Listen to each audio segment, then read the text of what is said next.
नमस्कार दोस्तों, आज के हमारे इस वीडियो में जीवित पुत्र का व्रत में सुनी जाने वाली भगवान ज्योतिवाहन की कथा लेकर आए हैं। एक समय की बात है, गंधर्वों के एक राजकुमार थे जो बहुत दयालु, उदार और परोपकारी थे। बहुत कम उम्र में ही उन्हें सत्ता प्राप्त हो गई थी, परंतु उनका मन सत्ता के कार्यभार में नहीं लगता था। कुछ समय बाद ही वह अपना राज्यभार छोड़कर अपने पिता की सेवा के लिए वन को चले गए। वन में उनका विवाह माल्यावती नाम की एक राजकन्या से हो गया।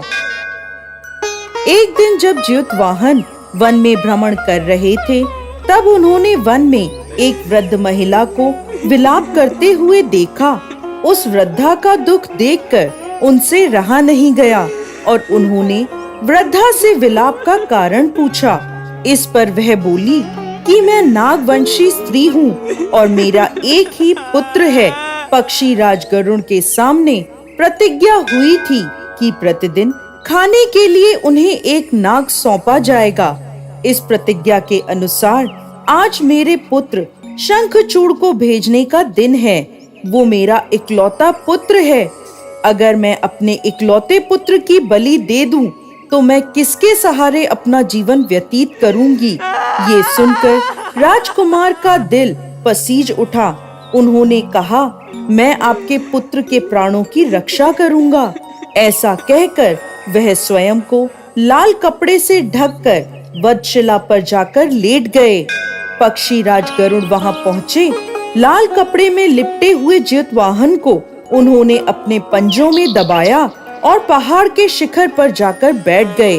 पक्षी राज गरुड़ यह देखकर आश्चर्य में पड़ गए कि उन्होंने जिसे अपने चंगुल में फंसाया है, उसके ना तो आंखों में आंसू हैं और ना ही मुंह से कोई आह निकल रही है। ऐसा कभी नहीं हुआ।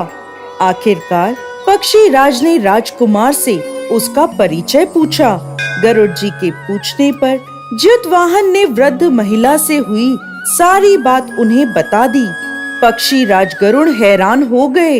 उन्हें आश्चर्य हुआ कि कोई किसी की मदद के लिए ऐसी कुर्बानी कैसे दे सकता है।